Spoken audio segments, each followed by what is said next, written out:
जादुई परी और गिलहरी।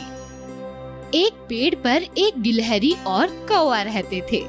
गिलहरी दयालु, परिश्रमी और परोपकारी थी। इसके विपरीत कौवा स्वार्थी और आलसी था।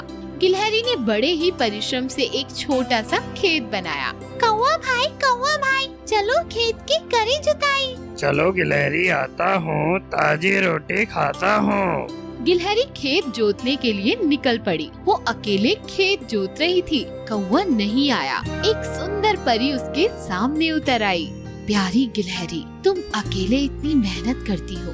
तुम्हारा परिश्रम प्रशंसनीय है।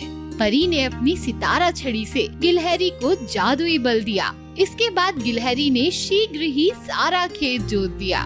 सुंदर परी, आपका बहुत बहुत धन्यवाद। एक दिन गिलहरी अपने खेत में अनाज बोने के लिए तैयार हुई। कौवा भाई, चलो खेत में करें बुआई। चलो गिलहरी, आता हूँ, ताजी रोटी खाता हूँ।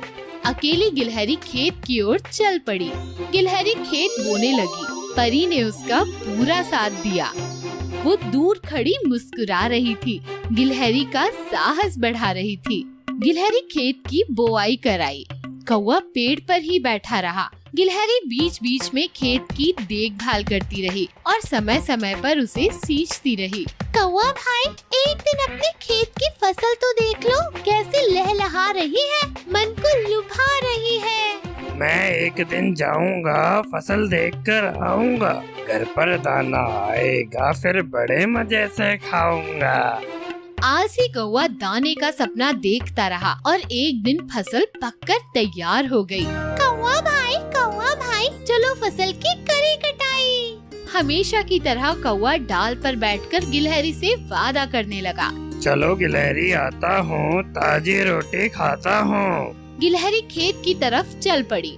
परी ने इस बार भी उसका साथ दिया। गिलहरी का हाथ चल रहा था और परी का जादू। गिलहरी ने सारी फसल काटकर खलिहान में रख दी और उसके 2 हिस्से कर दिए। दूसरे दिन गिलहरी खलिहान में जाकर अपने हिस्से का आधा दाना लेकर आई और फिर कौवे को अपना हिस्सा लेने के लिए कहा। मेरा हिस्सा मैं ले आई, जाकर दाना ले लो भाई। कौवा आलसी बनकर पेड़ पर ही बैठा रहा। उसके हिस्से का दाना खलिहान में ही पड़ा रहा। गिलहरी ने अपने हिस्से के दाने भरकर सुरक्षित स्थान पर रख दिए। बड़ी जोरों की बरसात हुई और कौवे के हिस्से के दाने खलिहान से पानी के साथ बह गए। अपने हिस्से के दानों को बहता हुआ देखकर कौवा पछताने लगा। उसने अपना सिर पीट लिया। अब पछताए होत क्या, जब चिड़िया चुग गई खेत। परी ये सब देखकर मुस्कुरा रही थी। हमें इस कहानी से सीख मिलती है कि परिश्रमी सदा सुखी, आलसी सदा दुखी।